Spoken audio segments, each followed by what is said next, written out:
انسان کو اللہ پاک نے یہ سٹیٹس دیا ہے کہ یہ کیا ہے؟ اشرف المخلوق. ہر مخلوق کی خوراک، غذا، کھانے پینے کا ذمہ اسی کے پاس ہے. لیکن ہر مخلوق تگ و دو بھی کرتی ہے. آپ جانور دیکھ لیں، کتے، بلیاں، بھیڑ، بکریاں جتنے بھی ہیں وہ تگ و دو کرتے ہیں اپنے کھانے پینے کے لیے، دوڑتے ہیں آگے پیچھے، ادھر منہ مارا، ادھر گیا ادھر گیا. اب مال مویشی کو کیا پتا کہ یہ میری اپنی زمین ہے، میں نے اس سے کھانا ہے، یہ چودھری نظر صاحب کی ہے، میں نے اس سے نہیں کھانا. ان کو کیا لگے اس سے، وہ کھا پی رہے ہیں. وہ جو بھی چیز سامنے آئے وہ ہر مخلوق کھاتی پیتی ہے. مگر انسان کو اللہ نے کیونکہ بنایا ہے اشرف المخلوقات، تو جہاں اللہ نے انسان کو زندگی گزارنے کے اعلیٰ طریقے دیے ہیں، اعلیٰ طریقے، اسی جگہ اللہ نے اس اشرف المخلوقات کو خورد و نوش، کھانے پینے کی چیزوں کا جو حصول ہے اس کو بھی پاک رکھا ہے، اس کو بھی امتیازی شان دی ہے. ایسے نہیں جانوروں کی طرح کہ جدھر سے جی آیا کھا لیا، جتنا جی آیا کھا لیا، نہیں. مزید اچھی ویڈیو دیکھنے کے لیے ہمارا چینل کو لائک، سبسکرائب اور بیل کے بٹن کو دبا دیں. شکریہ.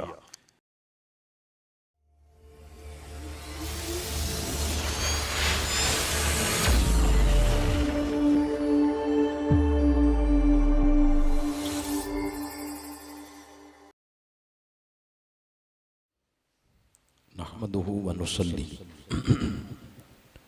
ونسلم على رسوله الكريم. اما بعد، فاعوذ باللہ من الشیطان الرجیم، بسم اللہ الرحمن الرحیم. قال اللہ تعالی فی القرآن الحکیم یا ایہا الناس کلوا مما فی الارض حلالا طیبا ولا تتبعوا خطوات الشیطان انہ لکم عدو مبین. صدق اللہ مولانا العظیم. ان اللہ وملائکتہ یصلون علی النبی یا ایہا الذین آمنوا صلوا علیہ وسلموا تسلیما. مل کے سارے احباب درود پاک پیش کریں آقا علیہ السلام کی بارگاہ میں. اللہم صلی علی سیدنا و مولانا محمد وعلی آلہ وصحبہ وبارک وسلم.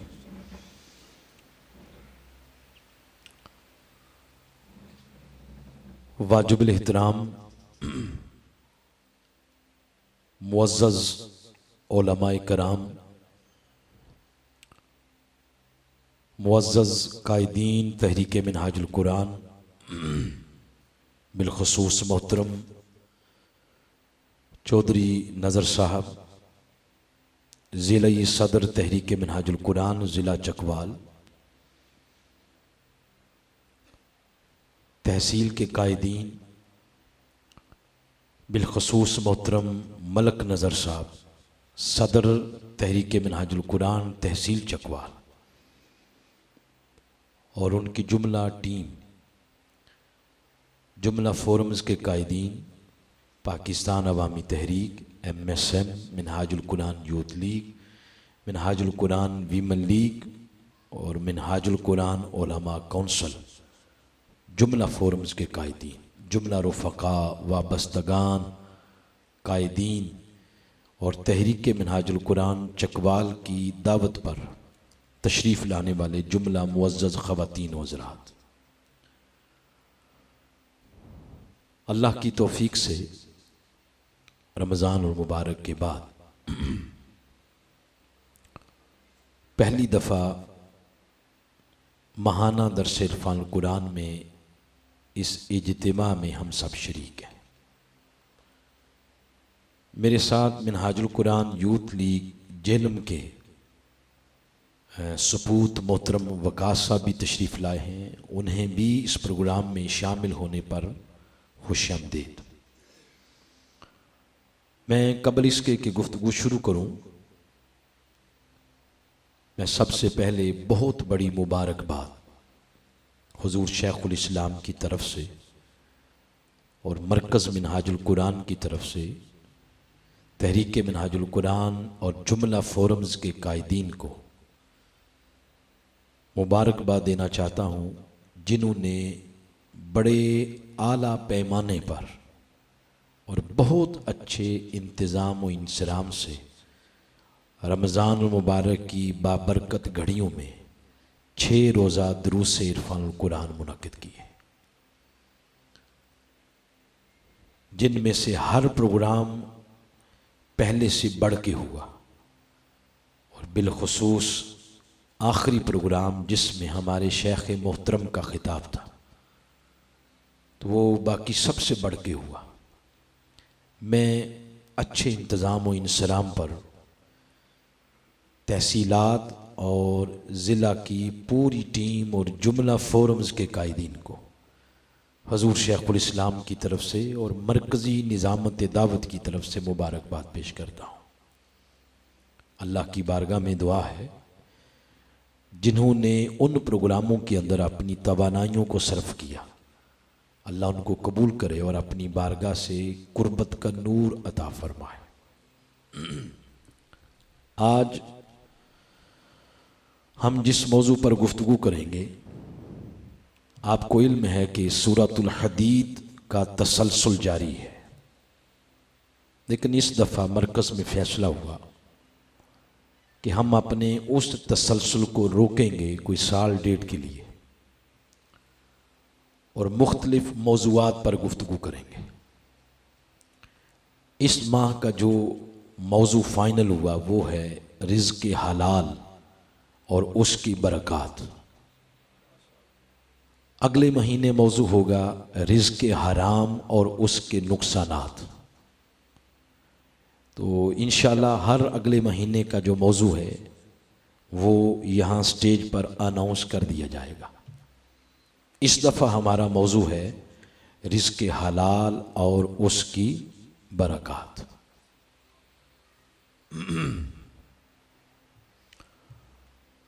یہ موضوع اس لیے رکھا ہے کہ اگر آپ اپنے ملک کے اور اپنے گھروں کے اور گرد و نواح کے حالات کا جائزہ لیں، غور کریں، تو آپ محسوس کریں گے کہ ہر بندہ اس وقت پریشان ہے، چاہے کوئی امیر ہے یا غریب ہے، ہر شخص پریشان ہے۔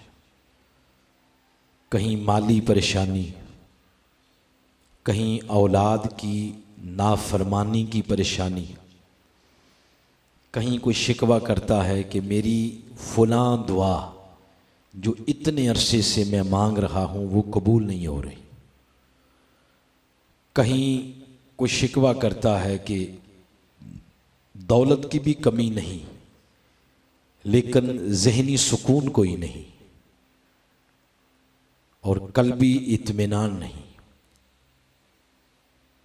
الغرض بہت سارے مسائل کے اندر اس وقت ہمارے گھرانے، ہمارا معاشرہ اس وقت گھرا ہوا ہے۔ اگر آپ غور کریں کبھی تنہائی میں بیٹھ کر کہ ان تمام مسائل کے اسباب کیا ہیں، تنہائی میں اکیلے میں بیٹھ کر اپنے اندر کے مفتی کو ساتھ ملا لیں اور فیصلہ کریں، سوچیں، تدبر کریں، تفکر کریں وجہ کیا ہے۔ بہت سارے اسباب آپ کے سامنے آئیں گے، ان پریشانیوں کے بہت سارے محرکات آپ کے سامنے آئیں گے، مگر ان پریشانیوں کا ایک سب سے بڑا سبب، سب سے بڑا محرک جو آپ کے سامنے آئے گا وہ یہ کہ گھر میں آنے والا رزق وہ حلال نہیں بلکہ حرام ہے، اس میں حرام کی آمیزش ہے، کہیں جان بوجھ کر کہیں انجانے میں۔ تو بہت سارے اسباب میں سے ایک میجر بڑا سبب اور محرک یہ آپ کو نظر آئے گا کہ گھر میں جو انکم آ رہی ہے، رزق آ رہا ہے، پیسہ آ رہا ہے، اس میں آمیزش ہے، کہیں سود کی ہے، کہیں رشوت کی ہے، کہیں کسی کا حق مار رہے ہیں، تو اس طرح کی مختلف شکلوں کے اندر مل جل کر وہ حلال رزق کو اس نے حرام کر دیا ہے۔ یہ ایک بہت بڑا سبب ہے۔ اس پر آقا علیہ السلام کی حدیث مبارکہ بخاری شریف کی سنیے۔ آپ علیہ السلام نے فرمایا یاتی علی الناس زمان، لوگوں پر ایک زمانہ ایسا آئے گا کہ لا یبال المرء ما اخذ منہ امن حلال ام من الحرام، کہ لوگوں پر ایک زمانہ ایسا بھی آنے والا ہے کہ جب ایک شخص بالکل اس بات کا خیال نہیں کرے گا کہ گھر میں جو رزق آ رہا ہے وہ حلال ہے یا حرام ہے، یہ پرواہ ہی نہیں رہے گی، یہ چیز ہی ختم ہو جائے گی کہ گھر میں آنے والا رزق کیسا ہے۔ یہ جب حدیث مبارکہ پڑھی، آپ نے سن لی، میں نے سنا دی، میں نے بھی پڑھی، تو یہ دیکھ کے پتہ چلتا ہے، یہ حدیث مبارکہ سن کے محسوس ہوتا ہے کہ شاید یہ پیشین گوئی آقا علیہ السلام کی اس زمانے کو دیکھ کر تھی، اور حضور علیہ السلام اس زمانے کو دیکھ رہے تھے۔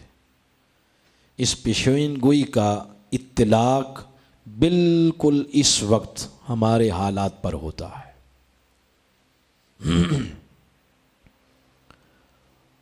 ہم نے جو بطور دستور حیات جس دین کو اپنایا ہے وہ اسلام ہے، یہ دستور حیات ہے، یہ صرف عقائد کا، عبادات کا مجموعہ نہیں ہے، بلکہ ایک دستور حیات ہے۔ زندگی کے ایک ایک شعبے میں اسلام نے ہماری رہنمائی کی ہے۔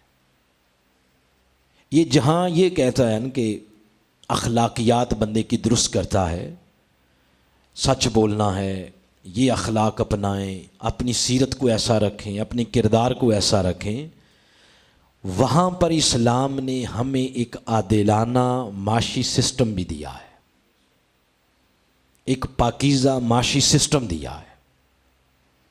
یاد رکھیں دو چیزیں بڑی اہم ہیں قرآن میں اور حدیث مبارکہ میں۔ آج کی جو ہماری گفتگو ہے یہ کوئی خطیبانہ رنگ میں نہیں ہوگی، عام گفتگو جیسے ہم آپس میں کرتے ہیں ایسے۔ دو چیزیں قرآن میں، حدیث میں، اسلام میں بڑی اہم ہیں۔ نمبر ایک پیدائش دولت، نمبر دو صرف دولت۔ پیدائش دولت سے مراد یہ ہے کہ آپ کا رزق کہاں سے آ رہا ہے، صرف دولت سے مراد ہے کہ آپ خرچ کہاں کر رہے ہیں۔ یہ دو چیزیں بڑی اہم ہیں۔ ان دونوں کے حوالے سے اسلام نے رزق کے حلال کے پہلو پر بڑی تلقین کی ہے کہ جہاں سے آ رہا ہے وہ بھی حلال ہونا چاہیے، اور جہاں آپ خرچ کر رہے ہیں وہ بھی اچھے کاموں میں خرچ کریں۔ ان دو چیزوں پر رزق کے حلال کی مناسبت سے اسلام نے بڑا زور دیا ہے، اتنا زور دیا ہے کہ زبان مصطفیٰ سے صلی اللہ علیہ وآلہ وسلم اس کو فرض قرار دیا۔ کیا؟ فرض۔ جس طرح آپ کی نماز فرض، روزہ فرض، حج، زکوٰۃ، یہ ارکان خمسہ ہیں، یہ فرض ہیں، اس کو بھی فرض قرار دیا آقا علیہ السلام نے۔ اس طرح آپ نے فرمایا طلب کسب الحلال فریدۃ بعد الفریدہ، مشکات شریف کی حدیث ہے۔ آپ نے فرمایا یہ ارکان خمسہ جو ہیں، ان فرائض کے بعد سب سے بڑا فرض وہ رزق کے حلال کمانا ہے۔ تو اتنا زور دیا ہے آقا علیہ الصلوۃ والسلام نے۔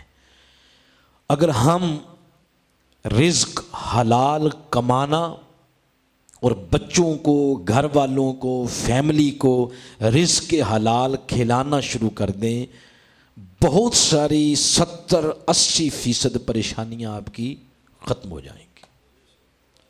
کیونکہ یہ سب سے بڑا سبب ہے پریشانیوں کا، رزق کا حلال نہ ہونا۔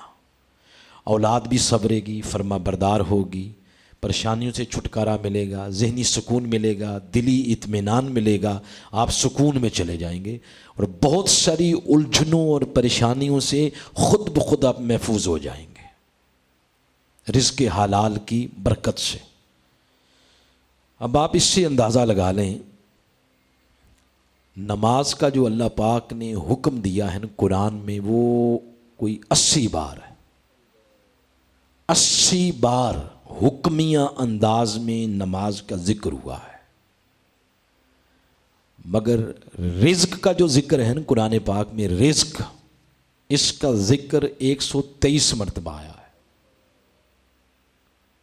نماز میں ہم بہت زور دیتے ہیں نا، خیر وہ بھی کوئی زور نہیں، وہ بھی کوئی نہیں پڑھتے، لیکن خیر جس وقت بھی نیکی کی بات آئے تو ہماری زبان سے یہی نکلتا ہے نماز پڑھیں۔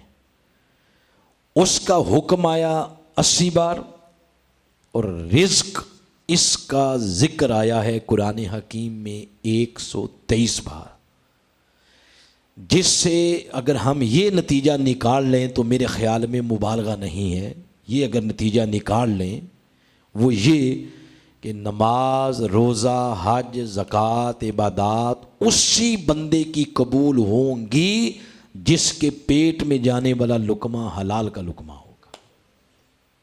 یہ اگر نتیجہ نکال لیں تو یہ مبالغہ نہیں ہے۔ رزق سے مراد ویسے تو بڑا ہی اس کا وسیع مفہوم ہے، آپ کا علم وہ بھی رزق میں آتا ہے، آپ کی صلاحیتیں، کسی کو اللہ پاک نے صحت دی وہ بھی رزق میں آتا ہے، کسی کو اللہ پاک نے اولاد کی نعمت دی وہ بھی رزق میں ہے، کسی کو سوچنے کی، کسی کو سیاسی بصیرت دی، کسی کو بولنا، کسی کو لکھنا، کسی کو بزنس کی اور تجارت کی صلاحیت، یہ ساری صلاحیتیں یہ رزق کے معنی میں ہی آتی ہیں۔ لیکن ہم جس رزق کو یہاں آج بیان کر رہے ہیں، اس سے مراد وہ گھر میں جو روزی روٹی ہے نا، آپ کی کھانا پینا، پیسے جو آپ کی جیب میں، جس کو انکم کہتے ہیں، دولت کہتے ہیں، آج ہم اس پر گفتگو کر رہے ہیں۔ اس سے مراد غذا ہے، کھانا پینا ہے۔ جیسے اللہ کریم نے فرمایا سورہ ہود کی آیت نمبر 6 میں، وَمَا مِن دَابَّةٍ فِي الْأَرْضِ إِلَّا عَلَى اللَّهِ رِزْقُهَا، کہ زمین پر کوئی چلنے پھرنے والی چیز ایسی نہیں جس کے رزق یعنی کھانے پینے اور غذا کا ذمہ اللہ کے پاس نہ ہو۔ ہم جس پہ آج تھوڑی دیر گفتگو کریں گے وہ یہ والا رزق ہے، کھانا پینا، آپ کی دولت، آپ کا پیسہ، آپ کی پاکٹ منی، آپ کی یہ جو چیز ہے۔ اس رزق کی بنیادی طور پر 2 قسمیں ہیں، ایک ہے رزق حلال، دوسرا ہے رزق حرام۔ آج ہم جس موضوع پہ بات کر رہے ہیں وہ پہلا والا ہے، رزق حلال، بولیے نا رزق۔ اگلی دفعہ بیان کریں گے رزق حرام، وہ بڑی ڈیٹیل کے ساتھ انشاءاللہ بیان کریں گے۔ آج رزق حلال ہے۔ پھر رزق حلال کی بھی آگے 3 قسمیں ہیں، ایک ہے واجب، وہ ہر بندے پہ اتنا کمانا واجب ہے جس سے وہ اپنی ضروری بنیادی جو ضروریات ہیں وہ پوری کر سکے، اپنے بچوں کے کپڑے، فیسز وغیرہ، کھانا پینا، بنیادی جو ضروریات ہیں جس رزق سے پوری ہو جائیں وہ کمانا ہر ایک پر واجب ہے۔ مانگنا واجب نہیں ہے، ہاتھ ایک دوسرے کے آگے پھیلانا یہ واجب نہیں، بلکہ اپنے جسم کی توانائیاں شامل کر کے اپنے جسم کو تھکائیں، جس کو ہم پنجابی میں کہتے ہیں خون پسینہ ایک کرنا، اپنے دماغ کو کھپائیں اور اپنے جسمانی طاقت کو، قوت کو، اس کو کھپائیں، تو اتنا رزق کمانا واجب ہے جتنے رزق کے ساتھ آپ کے گھر والوں کی بنیادی ضرورتیں پوری ہو سکیں، یہ واجب ہے۔ پھر ضرورتوں سے آگے بڑھ کے کچھ چیزیں ہوتی ہیں، ان کو ہم کہتے ہیں سہولیات۔ مثلا یہ جو کپڑے ہیں نا، یہ آپ ہاتھوں سے بھی دھو سکتے ہیں، پہلے ہاتھوں سے ہی دھوتے تھے لوگ، تو آپ گھر والوں کے لیے سہولت کا اضافہ کریں تو واشنگ مشین لے آئیں، یہ سہولت ہے۔ اسی طرح چولہے میں لکڑیوں کے ذریعے آپ کھانا بناتے تھے، تو اب سہولت کے طور پر وہ گیس کے چولہے آ گئے، اب تو ماچس والا بھی وہ کام ختم ہو گیا ہے، آٹو آ گئے ہیں، مینول چیزیں تقریباً ختم ہو گئی ہیں۔ یہ سہولیات ہیں۔ کوئی بندہ اگر سہولیات کی طرف جاتا ہے تو اس پر بھی دین منع نہیں کرتا، بلکہ اس کو مستحب کا درجہ دیا ہے۔ جو بندہ اپنے گھر والوں کے لیے سہولیات پرووائڈ کرتا ہے اس کو درجہ دیا ہے مستحب۔ مستحب اس کام کو کہتے ہیں جس کے کرنے سے کیا ہو، ثواب ملے، اجر ملے، نیکیاں ملے۔ یہ دوسری قسم ہوگی رزق حلال کی، پہلی واجب اور دوسرا کیا ہے، مستحب۔ تیسرا ہے مباح۔ مباح اس کو کہتے ہیں جس کی شریعت نے اجازت دی ہو، جائز ہے، اجازت ہے، گناہ نہیں ہے اس پر۔ وہ ہے زندگی میں مزید آسائشیں شامل کرنا۔ مثلا 3 بندے ہیں گھر میں تو تینوں کہیں کہ میں اپنا الگ الگ موٹر بائک لوں گا۔ 3 بندے ہیں تو کہیں گے نہیں ہم اپنی الگ الگ گاڑی لیں گے۔ ایک مکان چکوال میں بنا لیں، گرمیاں ادھر گزاریں، ایک مری میں بنا لیں، نہیں سردیاں ادھر گزاریں، گرمیاں جا کے ادھر گزار لیں۔ یہ آسائشیں ہیں، تو آسائشوں پر بھی قدغن نہیں لگائی، ہونی رزق حلال سے چاہیے، قدغن نہیں لگائی، پابندی نہیں لگائی، ان کو مباح قرار دیا، یعنی جائز ہے، شرط یہ ہے کہ وہ رزق حلال سے ہونی چاہیے۔ تو 3 قسمیں ہو گئیں، واجب، مستحب اور تیسرا کیا ہے بولیے، مباح ہے۔ اگلی جو بات عرض کرنی ہے قبل اس کے کہ میں آپ کو آیت سناؤں، بڑی اہم آیت کریمہ جو میں نے سرنامہ کلام کے طور پر تلاوت کی ہے، سورہ بقرہ کی آیت نمبر 168 ہے۔ دیکھیں میں اب جو بات کروں گا آپ سارے ایسے بولیں گے، فر وہ ہر بندے کو آتی ہے۔ کتنی مخلوقات ہیں اس زمین پر چلنے والی، لا تعداد، ہم گن نہیں سکتے، مگر ان کل مخلوقات میں سے سب سے افضل، اکرم اور اشرف اگر کسی مخلوق کو بنایا تو وہ کون ہے؟ انسان۔ انسان کو اللہ پاک نے یہ سٹیٹس دیا ہے کہ یہ کیا ہے، اشرف المخلوق۔ ہر مخلوق کی خوراک، غذا، کھانے پینے کا ذمہ اسی کے پاس ہے، لیکن ہر مخلوق تگ و دو بھی کرتی ہے۔ آپ جانور دیکھ لیں، کتے، بلیاں، بھیڑ، بکریاں جتنے بھی ہیں وہ تگ و دو کرتے ہیں اپنے کھانے پینے کے لیے، دوڑتے ہیں آگے پیچھے، ادھر منہ مارا، ادھر گیا۔ اب مال مویشی کو کیا پتا کہ یہ میری اپنی زمین ہے، میں نے اس سے کھانا ہے، یہ چودھری نظر صاحب کی ہے، میں نے اس سے نہیں کھانا، ان کو کیا لگے اس سے، وہ کھا پی رہے ہیں۔ وہ جو بھی چیز سامنے آئے وہ ہر مخلوق کھاتی پیتی ہے، مگر انسان کو اللہ نے کیونکہ بنایا ہے اشرف المخلوقات، تو جہاں اللہ نے انسان کو زندگی گزارنے کے اعلیٰ طریقے دیے ہیں، اعلیٰ طریقے، اسی جگہ اللہ نے اس اشرف المخلوقات کو خورد و نوش، کھانے پینے کی چیزوں کا جو حصول ہے اس کو بھی پاک رکھا ہے، اس کو بھی امتیازی شان دی ہے۔ ایسے نہیں جانوروں کی طرح کہ جدھر سے جی آیا کھا لیا، جتنا جی آیا کھا لیا، نہیں، اس کا حصول بھی ایک امتیازی شان کے ساتھ بیان کیا ہے۔ کیسے بیان کیا؟ اب وہ آیت سنیں۔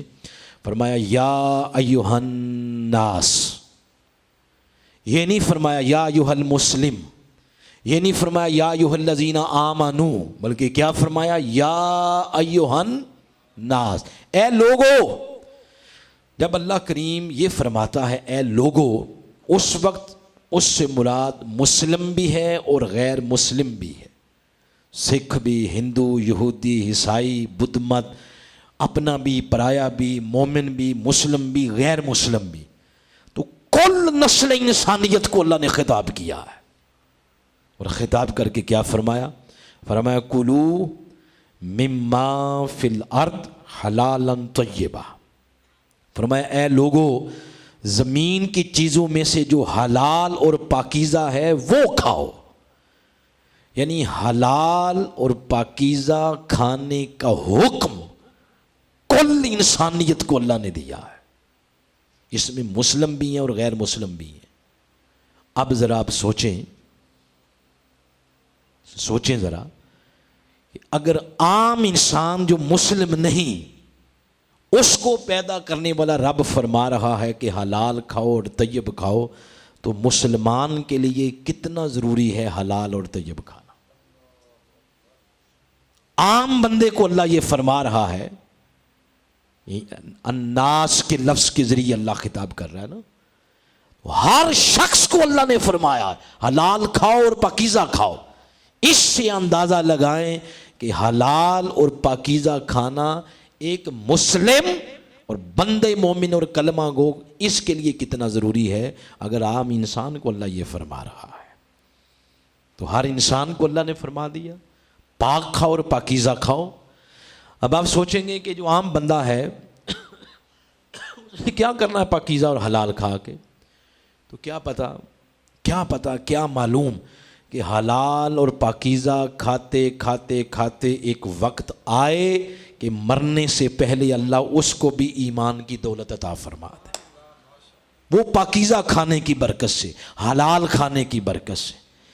تو خیر، اس سے جو ہم رزلٹ نکالنا چاہتے ہیں وہ یہ کہ آپ اس سے اندازہ لگا لیں کہ حلال اور پاکیزہ کھانا کتنا ضروری ہے کہ جب عام بندے کو یہ اللہ حکم دے رہا ہے تو جو ہم دعویٰ کرتے ہیں کہ ہم مسلم ہیں اور ایمان والے ہیں اور آقا علیہ السلام کی امتی ہیں، تو ہمارے لیے حلال اور پاکیزہ کھانا یہ کتنا حکم اس کا بڑھ جاتا ہے۔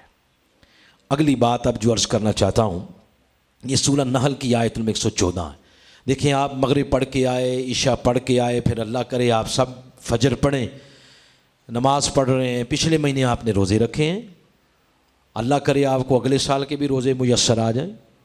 کئی لوگ ایسے ہیں جو حج کر کے آئے ہوئے ہیں، کئی حج کی تیاری میں ہیں، کئی عمرے کر کے آئے ہیں، کئیوں کا خواب ہے کہ ہم عمرہ کریں، اللہ سب کو عطا فرمائے۔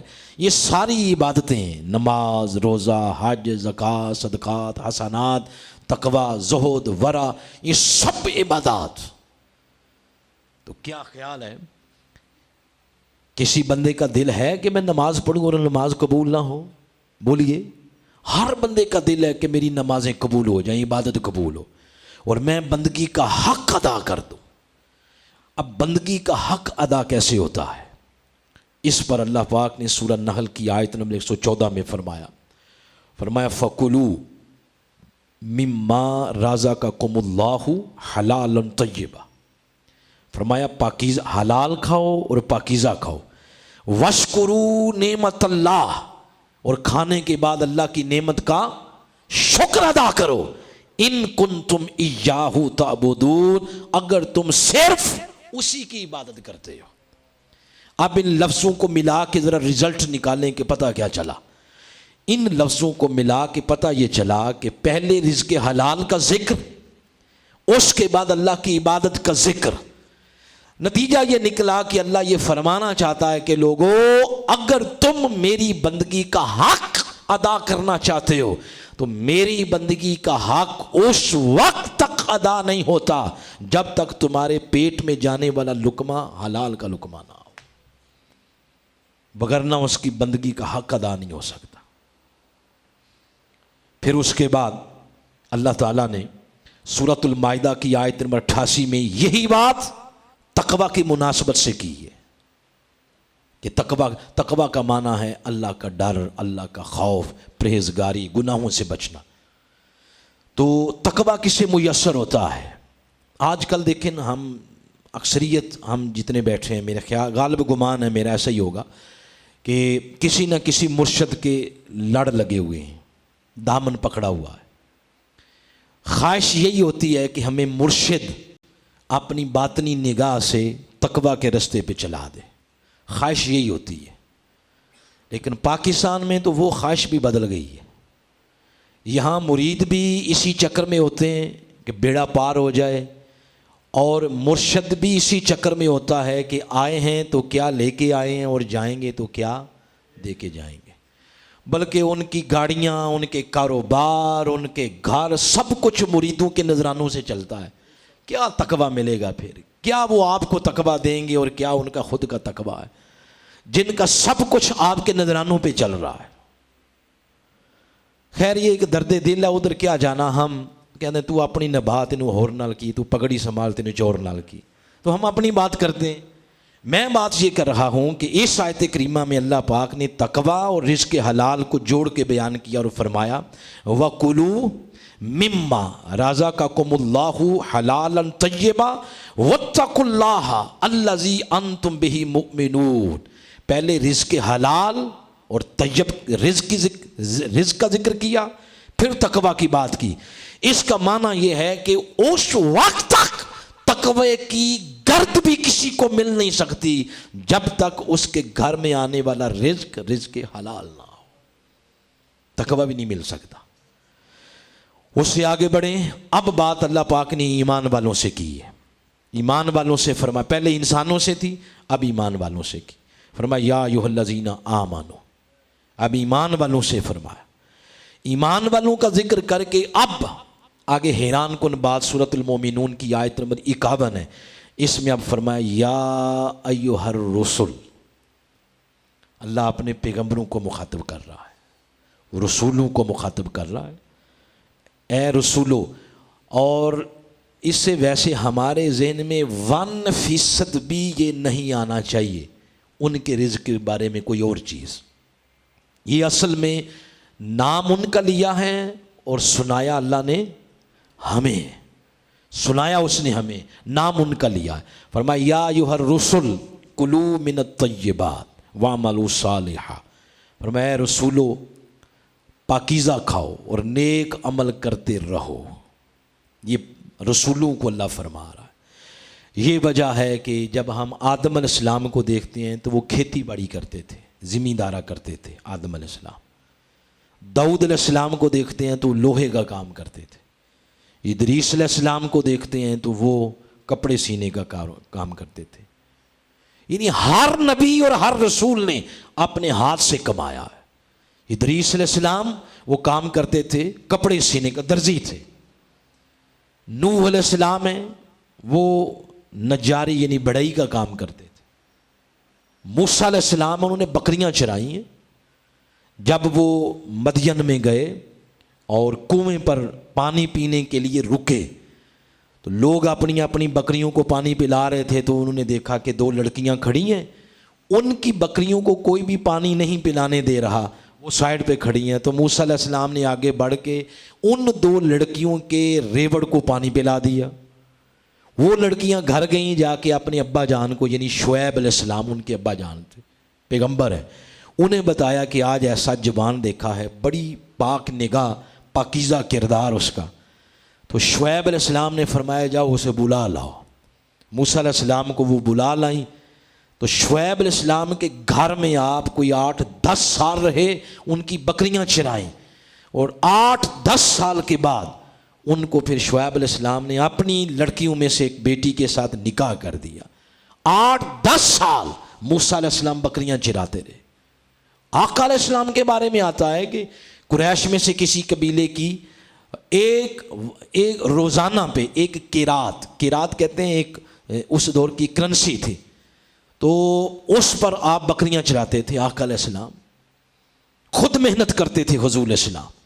اب یہ جو اللہ پاک نے فرمایا یا ایھا الرسل, اصل میں نام پیغمبروں کا لیا اور مطالبہ اللہ نے ہم سے کیا ہے کہ اے آدم کو ماننے والو, اے نوح کو ماننے والو, اے ابراہیم, اسماعیل, یوسف, یعقوب, اے نبیوں کے پیروکار, اے میرے محبوب کو ماننے والو, ان کی اتباع کرنے والو, تم سے مطالبہ ہے کہ پیغمبروں کی پیروی کرتے ہوئے, ان کے اسوہ پر عمل کرتے ہوئے کبھی بھی کسی کے آگے ہاتھ نہیں پھیلانا, بلکہ اپنے ہاتھ سے رزق کماؤ, محنت کرو, جد و جہد کرو. یہ نام ان کا لیا اور بات اللہ پاک نے ہمارے ساتھ کی ہے. اب آپ یہاں پر دیکھیں, جتنی ہم نے 4-5 آیات پڑھی ہیں, 2 لفظ اکٹھے آئے اگر غور کریں, حلال اور طیب. حلال کھاؤ اور صاف ستھرا کھاؤ, پاکیزہ کھاؤ, یہ 2 چیزیں اکٹھی آئی ہیں. حلال تو حلال ہو گیا, طیب کیا ہے؟ دیکھیں بہت ساری باتیں کی جا سکتی ہیں اس ضمن میں, مگر ایک سمپل سادی سی بات جو ہر ایک کو سمجھ آ جائے گی. حلال تو وہ ہے جو آپ کو سمجھ آ گیا کہ شریعت نے جس کو حلال کیا. حلال وہ جس کو شریعت پسند کرے، اور طیب وہ جس کو آپ کی طبیعت پسند کرے. گندا برتن ہے، گندا وہ گلاس ہے، تو اس میں آپ حلال چیز بھی آپ پینے لگیں تو طبیعت کراہت محسوس کرے گی. اس میں کسی کا تھوک لگا ہوا ہے ساتھ، یا اس میں میل ہے کسی کی ہاتھوں کی لگی ہوئی. بے شک پانی آپ حلال پی رہے ہیں، حلال ہے مشروب جو آپ پی رہے ہیں، مگر کیونکہ برتن صاف نہیں تو آپ کی طبیعت کراہت محسوس کر رہی ہے. تو قرآن نے، اللہ نے یہ بھی رہنمائی کر دی ہے کہ ایک حلال کھاؤ، دوسرا صاف ستھرا کھاؤ. ہمارا صاف ستھرا کھانا نہیں ہوتا، کچن گندے، ہمارے برتن گندے. کسی کو گلاس پیش کر رہے ہیں تو پورا اس طرح پکڑ کے ہاتھ، جب اگلے کو دیں گے تو اگلا دیکھے گا اس کے پورے ہاتھ کی میل لگی ہوئی ہے گلاس میں، تو میں کیسے پیوں. ہر بندے کی طبیعت ایک جیسی نہیں ہوتی، کئی لوگ نفیس الطبع بھی ہوتے ہیں. تو گلاس پیش کرنے کا یہ طریقہ ہے، نیچے ہاتھ رکھیں. یہ صاف، یہ قرآن حکیم یہ رہنمائی کر رہا ہے، یہ حلال کھاؤ، صاف ستھرا کھاؤ. ہمارے ہاں گھروں کا بھی یہی حال ہے، برتن گندے، کچن گندے. جن کپڑوں کے اندر روٹیاں دینی ہیں 7 سال وہ دھوئے ہی کو نہیں کبھی. چولہا ہے وہ گندا ہے. اور ہوٹلوں میں چلے جائیں، ہوٹلوں میں تو پھر اللہ ہی حافظ ہے. ایک بندہ اگلے دن ہوٹلوں کی بات ہوئی تو بات اس طرح کر رہا تھا، کہتا ہے پاکستان میں سب سے کم نقصان دینے والی جو چیز ہے نا کھانے پینے میں، وہ کہتا ہے سگریٹ ہے. کم نقصان دے والی یہ چیز ہے. تو باقی آپ حساب لگائیں، ہوٹلوں میں واش روم سے نکل کے آیا وہ جو ہوٹل پہ آٹا گوندتا ہے، ہاتھ دھوئے بغیر آٹا گوندنا شروع کر دیا. خواتین ہیں، ناخن بڑے بڑے رکھے ہوئے ہیں، اندر میل کچھ ایل جمی ہوئی ہے تو آٹا گوندنا شروع کر دیا. یہ حلال تو ہے مگر طیب نہیں رہا. وہ آٹا گوند رہے ہیں ہوٹلوں پہ تو پسینہ آٹے میں پھینک دیا. وہ حلال تو ہے مگر طیب نہیں ہے. شریعت کی نفاست دیکھیں کتنی ہے. جہاں یہ زور دیا نا کہ حلال کھاؤ، وہاں یہ زور بھی دیا ہے کہ صاف ستھرا کھاؤ. کتنا پیار ہے اس کو انسان کے ساتھ. جس جگہ بھی فرمایا تو اسی طرح فرمایا ہے حلال کھاؤ، اور دوسرا کیا فرمایا؟ صاف ستھرا کھاؤ اور طیب کھاؤ. آگے بڑھتے ہوئے اب حدیث مبارکہ 2-4 کوٹ کر لیتے ہیں. سنن ابی داؤد کی سب سے پہلے حدیث سناتا ہوں. یہ ایک واقعہ ہے. نبی مکرم صلی اللہ علیہ وآلہ وسلم کی بارگاہ مقدسہ میں ایک صحابی حاضر ہوئے اور اپنی مفلسی کا ذکر کیا کہ حضور بڑی غریبی ہے. صبح کھا لیا شام کی فکر، شام کو کھا لیا تو صبح کی فکر ہے، تو بڑی غریبی ہے، تو میں کیا کروں. ہمارے ہاں لوگ اس طرح کے کوئی آ جائیں سوال کرنے کے تو ان کو 1000 روپیہ دے دیا، 2000، وہ 1000-2000 جا کے خرچ کر دے گا. غریبی پھر وہی کی وہی کھڑی ہے. یہ آقا علیہ الصلوۃ والسلام کا معاشی سسٹم ہے جس سے ہلکی سی جھلک ملتی ہے ہمیں. آپ علیہ السلام نے فرمایا اچھا یہ بتاؤ تیرے گھر میں کوئی ہے کوئی چیز تیرے گھر میں کوئی سامان. اس نے عرض کیا میں حضور بہت غریب ہوں، کچھ بھی نہیں ہے گھر میں. آپ نے فرمایا کچھ نہ کچھ تو ہوگا نا. اس نے عرض کیا حضور ایک بڑی سی چادر ہے، کمبل، رات کو آدھا نیچے بچھا لیتے ہیں آدھا اوپر لے لیتے ہیں. ایک پیالہ ہے، برتن ہے جس میں کبھی کوئی مل جائے تو ڈال کے کھا لیتے ہیں. آپ نے فرمایا جاؤ وہ دونوں چیزیں لے آؤ. وہ لے آیا. آپ علیہ السلام نے اپنی مجلس کے اندر اس کی بولی لگائی. فرمایا کون جو اس کو خریدے گا؟ ایک بندے نے عرض کیا حضور 1 درہم دوں گا. فرمایا نہیں. پھر 3 بار پھر فرمایا بھائی اور کوئی اس کی بولی لگائے. تو ایک اور صحابی کھڑے ہوئے انہوں نے کہا حضور میں 2 درہم دیتا ہوں. فرمایا لاؤ. وہ دونوں چیزیں اس کو دے دیں اور 2 درہم لیے. اس بندے کو ایک فرمایا کہ 1 درہم کا گھر میں راشن ڈلواؤ اور 1 درہم کا بازار سے کلہاڑا لے کے آؤ اور میرے پاس آ جاؤ. وہ چلا گیا. اس نے 1 درہم کا راشن خریدا، 1 کا کلہاڑا خریدا اور آپ کے پاس آیا. آپ نے اپنے ہاتھوں سے اس میں دستہ ڈال کے دیا اور دعا دی، برکت کی. فرمایا دیکھو مانگنا نہیں، کسی کے آگے ہاتھ نہیں پھیلانا. جاؤ جنگل لکڑیاں کاٹا کرو، بازار میں جا کے بیچا کرو، اور برکت کی دعا کی، فرمایا پھر سال بعد مجھے رپورٹ دینا، فرمایا جاؤ، فرمایا یہ بہتر ہے، اس سے بہتر ہے کہ لوگوں کے آگے ہاتھ پھیلاتے رہو، اور جو ہاتھ پھیلاتا ہے فرمایا قیامت کے دن اس کے چہرے پر مانگنے کا سوال ہو، مانگنے کا نشان ہوگا، اس کے چہرے پر دور سے پتہ چل جائے گا کہ یہ لوگوں کے آگے ہاتھ پھیلاتا تھا، محنت نہیں کرتا تھا، اس کے چہرے پر نشان ہوگا۔ تو فرمایا اس سے بچو۔ یہ بات کر کے اب حدیث مکمل کرتے ہیں۔ آقا علیہ السلام نے فرمایا لوگوں کے آگے ہاتھ پھیلانے کی صرف 3 بندوں کو اجازت ہے۔ 3 بندے ہاتھ پھیلا سکتے ہیں، مانگ سکتے ہیں۔ نمبر 1 فرمایا وہ جس کو اس کی غریبی نے زمین پہ گرا دیا، اٹھنے کے قابل نہیں رہا، خود بیمار، بیوی بیمار، بچے بیمار، کر کچھ نہیں سکتا، اس کی مفلسی نے، حالات نے اس کو زمین پہ اتنا گرا دیا ہے کہ اٹھ نہیں سکتا، مراد یہ ہے کہ وہ کام کاج نہیں کر سکتا، اس کو شریعت نے اجازت دی ہے کہ یہ اپنی ضروریات پوری کرنے کے لیے لوگوں کے آگے ہاتھ پھیلائے۔ یہ بات خیر ہم ڈسکس کریں گے، یہ اگلے درس عرفان قرآن میں، یہ چوکوں میں کھڑے مانگ رہے ہیں، ہٹے کٹے ہیں جو مانگ رہے ہیں، یہ خیر ہم اگلے دفعہ ڈسکس کریں گے۔ آج صرف ہمارا فوکس رزق حلال پر ہے۔ تو بات عرض کرنے کا مطلب ہے کہ یہ آقا علیہ السلام فرما رہے ہیں یہ اس بندے کو اجازت ہے جس کے حالات نے اس بندے کو یوں گرا دیا۔ دوسرا وہ بندہ جس کا قرض، جس کے سر پہ قرض بہت زیادہ ہے، اس کو نظر نہیں آ رہا کہ میں اپنے ان وسائل کے اندر رہتے ہوئے کبھی اپنی زندگی میں قرض لوگوں کا چکا سکوں گا، اس کو اجازت ہے کہ اپنا قرض اس کی ادائیگی کے لیے لوگوں کے آگے ہاتھ پھیلا لے۔ اور تیسرا وہ بندہ جو کسی کا ضامن بنا تھا، حدیث پاک میں لفظ تو آیا ہے دیت کا، تو چلیں آپ اس کو سمجھانے کے لیے آپ کسی کے ضامن بن گئے کہ بھائی جان اگر اس نے پیسے نہ دیے تو میں دوں گا، آپ ضامن بن گئے، اور جس کے ضامن بنے اس نے پکڑا دبئی کا ویزا اور رفو چکر ہو گیا، آپ پیچھے پھنس گئے۔ اب آپ کے پاس اتنی رقم نہیں کہ آپ چکا سکیں، آپ کے اندر اتنی طاقت نہیں کہ وہ جو ضامن بنے تھے جس کا تو اس کی رقم آپ اس بندے کو واپس دے سکیں۔ اب آپ کے لیے اس بندے کے لیے اجازت ہے کہ وہ اس کی ضمانت پوری کرنے کے لیے کسی کے آگے ہاتھ پھیلا کے تو اس سے بری و ذمہ ہو جائے۔ ان 3 بندوں کے علاوہ نبی مکرم صلی اللہ علیہ وآلہ وسلم نے فرمایا کسی کو اجازت نہیں کہ وہ کسی کے آگے ہاتھ پھیلائے۔ آخری باتیں کرتے ہیں، پھر گفتگو کو ختم کرتے ہیں۔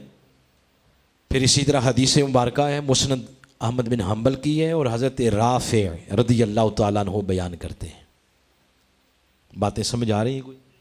جی تو دیکھیں ہمارے ہاں اکثر تقریریں، خطابات ہم وہی سنتے ہیں جن میں چٹکلے ہوں یا اس طرح۔ منہاج القرآن کا مزاج کچھ اور ہے، کرنٹ ایشو یا جن موضوعات پہ ضروری ہے کہ لوگوں کی رہنمائی کی جائے وہ چیزیں بیان کی جائیں۔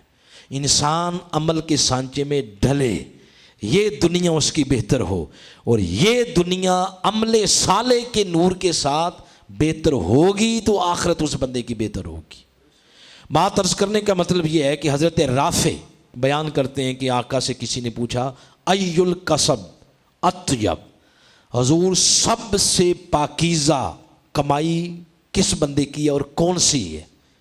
اس پر آقا علیہ السلام نے ارشاد فرمایا آدمی کا اپنے ہاتھ سے کمانا، جس میں اس کا دماغ کھپے، جسم کھپے، وہ اپنی توانائیوں کو اس میں کھپائے، محنت خون پسینہ ایک کرے، اپنے ہاتھ سے کمائے۔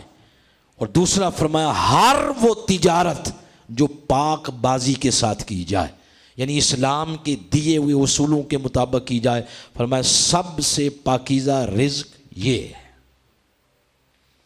اس پر پھر حضور اسلام کی حدیث مبارکہ ہے، آقا علیہ السلام نے ایک بندے کے ساتھ سلام لیا، ان النبی صلی اللہ علیہ وسلم مر، ان النبی صلی اللہ علیہ وسلم مر برجل ویدہ خاشنہ، آپ نے ایک بندے کے ساتھ سلام لیا تو حضور علیہ السلام نے محسوس کیا کہ اس کے ہاتھ سخت ہیں، کام کرنے والے بندے کے اس ہاتھ پہ وہ کیا کہتے ہیں آپ، چنڈیاں، یہاں سے وہ کافی مضبوط ہوتے ہیں وہ، تو آپ نے محسوس کیا اس کے ہاتھوں پہ چنڈیاں ہیں، تو آپ نے فرمایا ذرا ہاتھ دکھاؤ، آپ نے ہاتھ دکھایا تو اس کے ہاتھوں پہ چنڈیاں تھیں، تو آپ نے فرمایا کیا کرتے ہو؟ اس نے کہا حضور محنت مزدوری، حدیث میں لفظ ہیں کہ جس کو آپ پنجابی میں کہتے ہیں بیلچا یا کئی کسلا، وہ استعمال کرتا ہوں اور محنت مزدوری کرتا ہوں، بچوں کے لیے اپنے ہاتھ سے رزق کماتا ہوں۔ تو آپ علیہ السلام نے فرمایا تیرے ہاتھ پہ بوسہ دے لوں؟ واہ واہ واہ، اس مزدور کا کلیجہ کتنا بڑا ہو گیا ہوگا یہ سن کے، میرے ہاتھ اور حضور کے لب، اس کا کلیجہ کتنا بڑا ہو گیا ہوگا۔ جب مزدور کی اور رزق کے حلال کمانے والوں کی یوں حوصلہ افزائی کی جائے نا، ہر بندے کا دل کرتا ہے کہ میں حلال کماؤں۔ اور جب آپ نے حلال کمانے والے کی کرنی ہے حوصلہ شکنی اور حوصلہ افزائی کرنی ہے ان لوگوں کی جو کرپٹ ہیں، جو کرپشن سے پیسہ اکٹھا کرتے ہیں، روڈوں کے ٹھیکے لیتے ہیں اور ڈنڈی مارتے ہیں، اس میں ایک 18ویں اسکیل کا پروفیسر ہے، اس کو گاڑی میں بیٹھنے کی سیٹ نہیں ملتی اور وہ حرام کمانے والا وہ لینڈ کروزر پہ سفر کرتا ہے۔ جب آپ معاشرے کے اندر حرام کمانے والے کی حوصلہ افزائی کریں گے تو کسی کا دماغ نہیں پاگل کہ وہ حلال کمانے کے لیے یوں اپنے ہاتھوں پہ چنڈیاں لیے پھرتا رہے۔ یہ حضور کا معاشرہ دیکھیں، آپ نے جو معاشرہ تشکیل دیا اس میں مزدور، محنت کرنے والا، رزق حلال کمانے والا، اس کی یوں حوصلہ افزائی کی جا رہی ہے کہ عرش پہ بیٹھنے والا حبیب اس کے ہاتھوں پہ بوسہ دینے کی بات کر رہا ہے۔ آپ نے فرمایا فَتَقَبَّلَهَا النَّبِيُّ صلی اللہ علیہ وسلم، آپ نے اس کے ہاتھ پہ بوسہ دیا اور بوسہ دے کے فرمایا، آقا علیہ الصلوۃ والسلام نے بوسہ دے کے اس کے ہاتھوں پہ فرمایا یہ وہ ہاتھ ہیں جو اللہ رسول کو بڑے پسند ہیں، یہ وہ ہاتھ ہیں جو اللہ رسول کو بڑے پسند ہیں۔ کون سے ہاتھ؟ جو محنت کرتے ہیں اور رزق حلال کماتے ہیں۔ جب رزق حلال ہوگا پھر وہ ساری پریشانیاں جو ابتدا میں نے آپ کے سامنے عرض کی ہیں، وہ ساری پریشانیاں ایک ایک کر کے جاتی رہیں گی اور برکتوں کا دروازہ ایسے کھلے گا کہ آقا علیہ الصلوۃ والسلام نے فرمایا ان اللہ طیب لا یقبل الا طیبا۔ پھر یہ فرمایا، پھر عبادت کے بارے میں فرمایا، پھر دعاؤں کے بارے میں فرمایا۔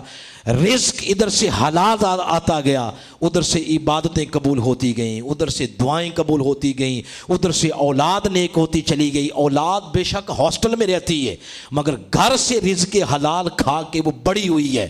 بے شک فزیکلی بچہ آپ کی آنکھوں کے سامنے نہیں مگر ماں کا اس کے منہ میں حلال کا رکمہ ڈالنا، یہ اثر اس ملک میں بھی جا کر نظر آئے گا۔ پھر ہر شے سنورتی چلی جائے گی، برکتوں کے یوں دروازے کھلیں گے۔ تو اگر چاہتے ہیں آپ کہ گھر میں برکتیں آئیں تو 70-80-90% برکتوں کے دروازے مشروط ہیں رزق حلال کے ساتھ۔ کس کے ساتھ بولیے؟ رزق حلال کے ساتھ۔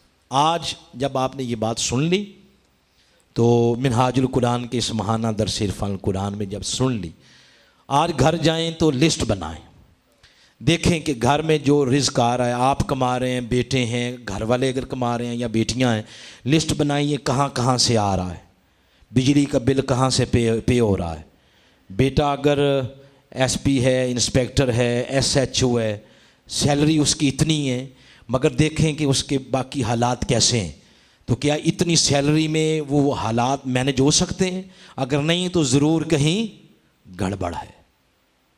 اس طرح کے یعنی آپ چیک کریں کہ گھر میں جو انکم آ رہی ہے، پیسہ آ رہا ہے، کن کن ذرائع سے آ رہا ہے۔ ایک بندہ جج ہے، اب یہ میں شریعت کا اصول بتا رہا ہوں، اس پر شریعت نے پابندی لگائی ہے کہ مخلوق سے، عوام سے وہ گفٹ نہیں لے سکتا، تحفہ نہیں لے سکتا۔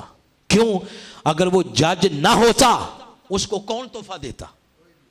تحفہ دیا ہی اس لیے جا رہا ہے کہ اس کے قلم میں پاور ہے، کسی جگہ اس کے قلم میں جھکاؤ پیدا کیا جا سکتا ہے، اچھا تحفہ دے کے۔ تو شریعت نے پابندی لگا دی۔